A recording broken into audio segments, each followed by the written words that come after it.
உனக்காக மட்டும் வாழ்கிறேன் பகுதி 19.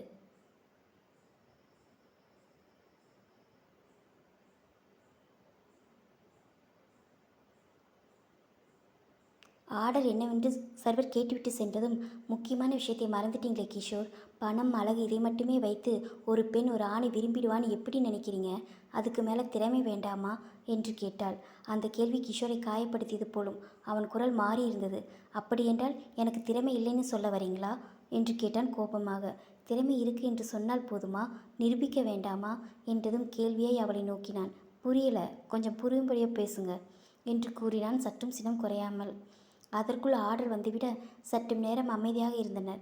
சர்வர் சென்றதும் மறுபடியும் தொடர்ந்தாள். பணம், அழகு, படிப்பு என்று சொன்னீங்களே, அதை மட்டும் வைத்து எந்த பெண்ணின் மனதையும் வசியப்படுத்த முடியாது. பணக்காரன் நான் என்று சொன்னீங்களே, அந்த பணம் நீங்கள் சம்பாதித்ததா என்று தன் கேள்வியை நிறுத்தினாள். அண்ணன் சம்பாத்தியத்தில் உட்கார்ந்து சாப்பிடும் ஆண்மகனை எந்த பெண்ணும் விரும்ப மாட்டாள். புரிந்து கொள்ளுங்கள் கிஷோர் என்று அவனுக்கு புரிய வைத்தாள். கிஷோரின் முகம் சற்று தெளிந்தது. நீங்கள் சொல்வது புரிகிறது கீர்த்தனா. ஆனால் ஒரு தொழிலதிபரின் தம்பியாக இருந்து கொண்டு நான் எப்படி இன்னொருவரிடம் சென்று வேலை கேட்பது என்று தயங்கினான். இப்பொழுது கீர்த்தனா யோசித்தாள். சிறிது நேரம் கழித்து, ஏன் கிஷோர், நீங்கள் சொந்தமாக தொழில் செய்தால் என்ன என்று கேட்டாள். என்னால் முடியுமா என்று கேள்வியை கேட்ட கிஷோரிடம், கண்டிப்பாக முடியும். நீங்கள் எக்ஸ்போர்ட் இம்போர்ட் பிஸ்னஸ் சம்பந்தமாக படித்திருக்கிறீர்களே, நீங்கள் ஏன் பட்டை எக்ஸ்போர்ட் பண்ணக்கூடாது?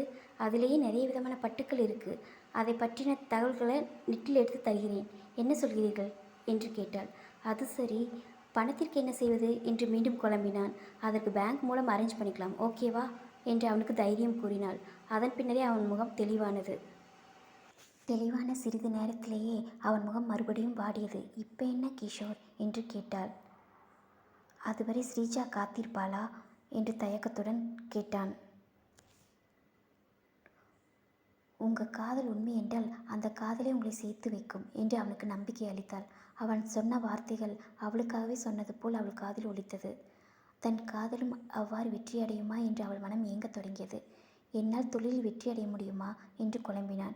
முடியும் என்று நினைப்பவனுக்கு வையகமே சொந்தம், முடியாது என்று நினைப்பவனுக்கு இந்த மண் கூட சொந்தமில்லை என்ற புவிவர்மனின் கவிதைகளை நீங்கள் படித்ததில்லையா என்று கேட்கவும் அவன் வியப்பாய் சிரித்தான். போச்சுடா, உங்களுக்கும் புவிவர்மன் பைத்தியம் பிடித்து விட்டதா ஏற்கனவே என்று ஏதோ சொல்ல வந்தவன், சரி அதை விடுங்கள், நாம் சாப்பிடுவோம் என்று பேச்சை மாற்றினான்.